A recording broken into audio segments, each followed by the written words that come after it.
The Invisible Man by H.G. Wells. Chapter 3. The 1001 Bottles. So it was that on the 29th day of February, at the beginning of the thaw, this singular person fell out of infinity into Iping village.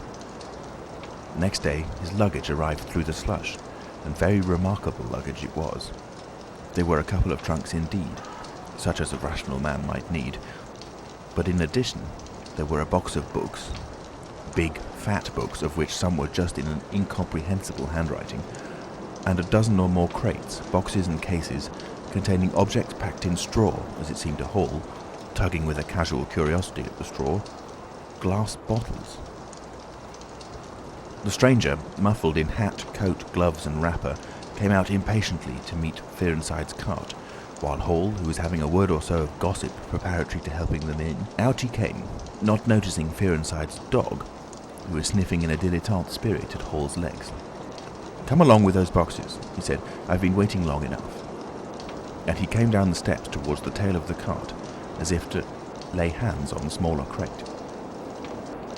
No sooner had Fearenside's dog caught sight of him, however, than it began to bristle and growl savagely, and when he rushed down the steps it gave an undecided hop and then sprang straight at his hand. "Ugh!" cried Hall, jumping back, for he was no hero with dogs, and Fearenside howled, "Lie down!" and snatched his whip. They saw the dog's teeth had slipped the hand, heard a kick, saw the dog execute a flanking jump and get home on the stranger's leg, and heard the rip of his trousering. Then the finer end of Fearenside's whip reached his property, and the dog, yelping with dismay, retreated under the wheels of the wagon. It was all the business of a swift half-minute. No one spoke, everyone shouted. The stranger glanced swiftly at his torn glove and at his leg, made as if he would stoop to the latter, then turned and rushed swiftly up the steps into the inn. They heard him go headlong across the passage and up the uncarpeted steps to his bedroom. "You brute, you," said Fearenside, climbing off the wagon with his whip in his hand, while the dog watched him through the wheel. "Come here," said Fearenside. "You'd better—" Hall had stood gaping. "He was bit," said Hall. "I'd better go to see to him." And he trotted after the stranger. He met Mrs. Hall in the passage.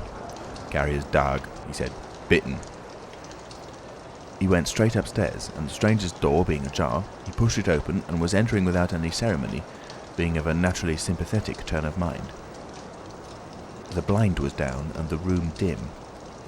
He caught a glimpse of a most singular thing, what seemed a handless arm waving towards him, and a face of three huge indeterminate spots on white, very like the face of a pale pansy. Then he was struck violently in the chest, hurled back, and the door slammed in his face and locked. It was so rapid that it gave him no time to observe. A waving of indecipherable shapes, a blow, and a concussion. There he stood on the dark little landing, wondering what it might have been that he had seen. A couple of minutes later he rejoined the little group that had formed outside the Coach and Horses. There was Fearenside, telling about it all over again for the second time. There was Mrs. Hall, saying his dog didn't have no business to bite her guests. There was Huckster, the general dealer from over the road, interrogative, and Sandy Wedges from the forge, judicial, besides women and children, all of them saying fatuities. "I wouldn't let him bite e'en me, I knows. 'Tasn't right to have such dogs. What'd he bite him for then?" and so forth. Mrs. Hall, staring at them from the steps and listening, found it incredible that he had seen anything so very remarkable happen upstairs. Besides, his vocabulary was altogether too limited to express his impressions.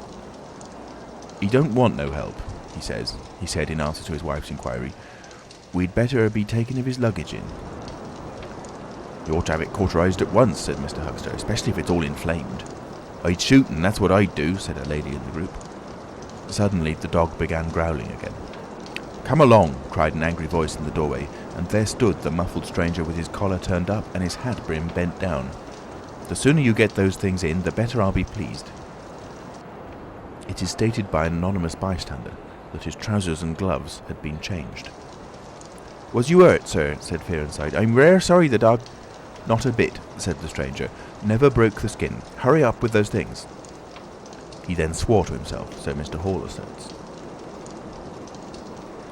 Directly the first crate was in accordance with his directions, carried into the parlour, the stranger flung himself upon it with extraordinary eagerness and began to unpack it, scattering the straw with an utter disregard of Mrs. Hall's carpet.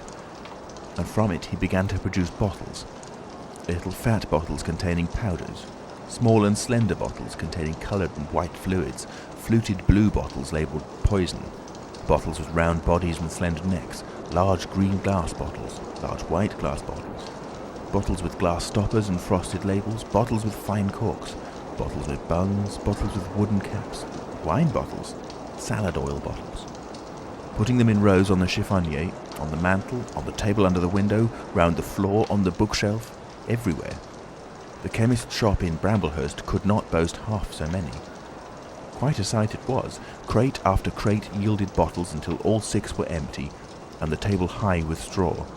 The only things that came out of these crates beside the bottles were a number of test tubes and a carefully packed balance. And directly the crates were unpacked, the stranger went to the window and set to work, not troubling in the least about the litter of straw, the fire which had gone out, the box of books outside, nor for the trunks and other luggage that had gone upstairs. When Mrs. Hall took his dinner to him, he was already so absorbed in his work, pouring little drops out of the bottles into test tubes, that he did not hear her until she had swept away the bulk of the straw and put the tray on the table, with some little emphasis perhaps, seeing the state that her floor was in. Then he half turned his head and immediately turned it away again. But she saw he had removed his glasses. They were beside him on the table, and it seemed to her that his eye sockets were extraordinarily hollow. He put on his spectacles again and then turned and faced her. She was about to complain of the straw on the floor when he anticipated her. "I wish you wouldn't come in without knocking," he said in the tone of abnormal exasperation that seemed so characteristic of him. "I knocked, but seemingly... Perhaps you did. But in my investigations, my really very urgent and necessary investigations, the slightest disturbance, the jar of a door... I must ask you..." "Certainly, sir. You can turn the lock if you're like that, you know. Any time." "A very good idea," said the stranger. "This straw, sir, if I can be so bold as to remark..." "Don't. If the straw makes trouble, put it down in the bill."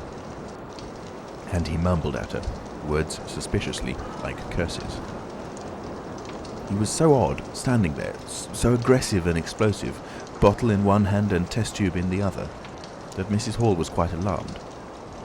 But she was a resolute woman. "In which case, I should like to know, sir, what you consider..." "A shilling. Put down a shilling. Surely a shilling's enough." "So be it," said Mrs. Hall, taking up the tablecloth and beginning to spread it over the table. "If you're satisfied, of course." He turned and sat down with his coat collar toward her.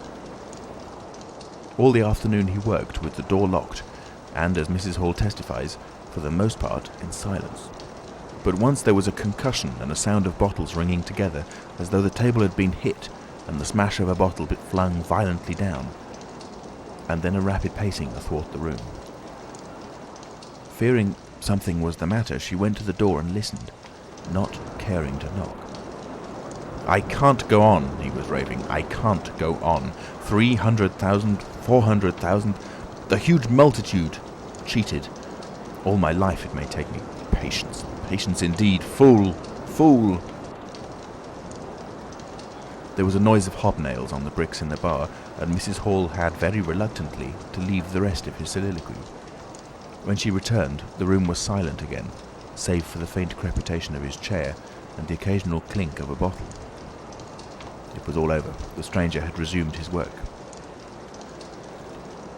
When she took in his tea, she saw broken glass in the corner of the room under the concave mirror, and a golden stain that had been carelessly wiped. She called attention to it. "Put it down in the bill," snapped her visitor. "For God's sake, don't worry me. If there's damage done, put it down in the bill." And he went on ticking a list in the exercise book before him. "I'll tell you something," said Fearenside mysteriously. It was late in the afternoon, and they were in the little beer shop of Iping Hanger. "Well," said Teddy Henry. "This chap you're speaking of, what my dog bit, well, he's black. Leastways his legs are. I seed through the tear of his trousers and the tear of his glove. You'd have expected a sort of pinky to show, wouldn't you? Well, there wasn't none. Just blackness. I tell you, he's as black as my hat." "My sakes," said Henfrey, "it's a rummy case altogether. Why, his nose is as pink as paint." "That's true," said Fearenside. "I knows that, and I tell you what I'm thinking. That man's a piebald, Teddy, black here and white there in patches. And he's ashamed of it. He's a kind of half-breed, and the colours come off patchy instead of mixing. I've heard of such things before, and it's the common way with horses, as anyone can see." Chapter 4. Mr. Cuss interviews the stranger. I have told the circumstances of the stranger's arrival in Iping with a certain fullness of detail, in order that the curious impression he created may be understood by the reader. But, excepting 2 odd incidents, the circumstances of his stay until the extraordinary day of the club festival may be passed over very cursorily.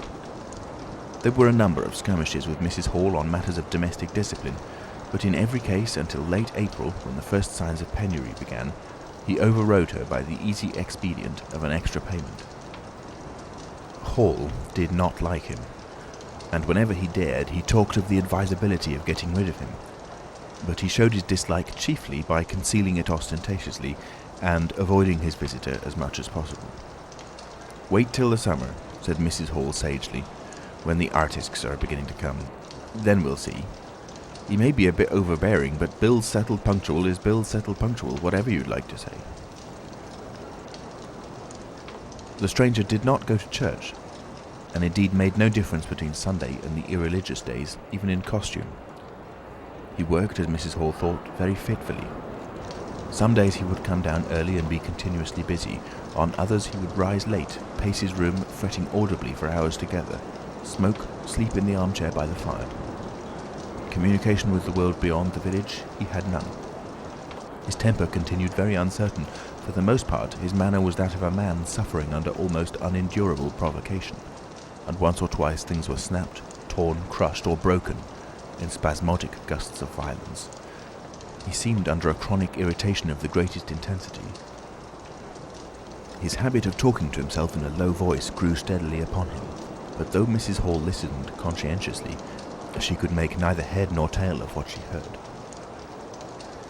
He rarely went abroad by daylight, but at twilight he would go out, muffled up invisibly, whether the weather were cold or not, and he chose the loneliest paths and those most overshadowed by trees and banks. His goggling spectacles and ghastly bandaged face under the penthouse of his hat came with a disagreeable suddenness out of the darkness upon 1 or 2 home-going labourers, and Teddy Henfrey, tumbling out of the Scarlet Coat one night at 9:30, was scared shamefully by the stranger's skull-like head. He was walking hat in hand, lit by the sudden light of the opened inn door. Such children as saw him at nightfall dreamt of bogies, and it seemed doubtful whether he disliked boys more than they disliked him, or the reverse. But there was certainly a vivid enough dislike on either side. It was inevitable that a person of so remarkable an appearance and bearing should form a frequent topic in such a village as Iping. Opinion was greatly divided about his occupation. Mrs. Hall was sensitive on the point. When questioned, she explained very carefully that he was an experimental investigator, going gingerly over the syllables as one who dreads pitfalls. When asked what an experimental investigator was, she would say with a touch of superiority that most educated people knew such things as that, and would thus explain that he discovered things. Her visitor had had an accident, she said, which temporarily discoloured his face and hands, and, being of a sensitive disposition, he was averse to any public notice of the fact. Out of her hearing, there was a view largely entertained that he was a criminal trying to escape from justice by wrapping himself up so as to conceal himself altogether from the eye of the police. This idea sprang from the brain of Mr. Teddy Henfrey. No crime of any magnitude dating from the middle or end of February was known to have occurred. Elaborated in the imagination of Mr. Gould, the probationary assistant in the National School, this theory took the form that the stranger was an anarchist in disguise, preparing explosives, and he resolved to undertake such detective operations as his time permitted. These consisted for the most part in looking very hard at the stranger whenever they met, or in asking people who had never seen the stranger leading questions about him. But he detected nothing. Another school of opinion followed Mr. Fearenside, and either accepted the piebald view or some modification of it, as for instance Silas Durgan, who was heard to assert, if he chooses to show himself at fairs, he'll make his fortune in no time, and, being a bit of a theologian, compared the stranger to the man with the one talent. Yet another view explained the entire man by regarding the stranger as a harmless lunatic. That had the advantage of accounting for everything straight away. Between these main groups there were waverers and compromisers. Sussex folk have few superstitions, and it was only after the events of early April that the thought of the supernatural was first whispered in the village. Even then it was only credited among the women folk. But whatever they thought of him, people in Iping on the whole agreed in disliking him. His irritability, though it might have been comprehensible to an urban brain worker, was an amazing thing to these quiet Sussex villagers. The frantic gesticulations they surprised now and then, the headlong pace after nightfall that swept him upon them round quiet corners, the inhuman bludgeoning of all tentative advances of curiosity, the taste for twilight that led to the closing of doors, the pulling of blinds, the extinction of candles and lamps. Who could agree with such goings-on? They drew aside as he passed down the village, and when he had gone by, young humorists would go up with coat collars and down with hat brims, and go pacing nervously after him in imitation of his occult bearing. There was a song popular at the time called The Bogeyman. Miss Satchell sang it in the schoolroom concert in aid of the church lamps, and thereafter, whenever one of the two villages were gathered together and the stranger appeared, a bar or so of this tune, more or less sharp or flat, was whistled in the midst of them. Also, belated little children would call Bogeyman after him and make off tremulously elated. Cuss, the general practitioner, was devoured by curiosity. The bandages excited his professional interest. The report of the 1001 bottles aroused his jealous regard. All through April and May he coveted an opportunity of talking to the stranger, and at last, towards Whitsuntide, he could stand it no longer, but hit upon the subscription list for a village nurse as an excuse. He was surprised to find that Mr. Hall did not know his guest's name. "He give a name," said Mrs. Hall, an assertion which was quite unfounded, "but I didn't rightly hear it." She thought it seemed so silly not to know the man's name. Cuss rapped at the parlour door and entered. There was a fairly audible imprecation from within. "Pardon my intrusion," said Cuss, and then the door closed and cut Mrs. Hall off from the rest of the conversation. She could hear the murmur of voices for the next 10 minutes, then a cry of surprise, a stirring of feet, a chair flung aside, a bark of laughter, quick steps to the door, and Cuss appeared, his face white, his eyes staring over his shoulder. He left the door open behind him and, without looking at her, strode across the hall and went down the steps, and she heard his feet hurrying along the road. He carried his hat in his hand. She stood behind the door, looking at the open door of the parlour. Then she heard the stranger laughing quietly, and his footsteps came across the room. She could not see his face where she stood. The parlour door slammed, and the place was silent again. Cuss went straight up to the village to Bunting, the vicar. "Am I mad?" Cuss began abruptly as he entered the shabby little study. "Do I look like an insane person?" "What's happened?" said the vicar, putting the ammonite on the loose sheets of his forthcoming sermon. "The chap at the inn." "Well?" "Give me something to drink," said Cuss, and he sat down. When his nerves had been steadied by a glass of cheap sherry, the only drink the good vicar had available, he told him of the interview he had just had. "Went in," he gasped, "and began to demand a subscription for that nurse fund. He'd stuck his hands in his pockets as I came in, and he sat down lumpily in his chair. Sniffed. I told him I'd heard he took an interest in scientific things. He said yes. Sniffed again. Kept on sniffing all the time, evidently recently caught an infernal cold. No wonder, wrapped up like that. I developed the nurse idea, and all the while kept my eyes open. Bottles, chemicals, everywhere. Balance, test tubes in stands, and a smell of evening primrose. Would he subscribe? Said he'd considered it. Asked him, point blank, was he researching? Said he was. A long research? Got quite cross. A damnable long research, said he, blowing the cork out, so to speak. Oh, said I. And out came the grievance. The man was just on the boil, and my question boiled him over. He had been given a prescription, A most valuable prescription, although what for he wouldn't say. Was it medical? Damn you, what are you fishing after? I apologised. Dignified sniff and cough. He resumed.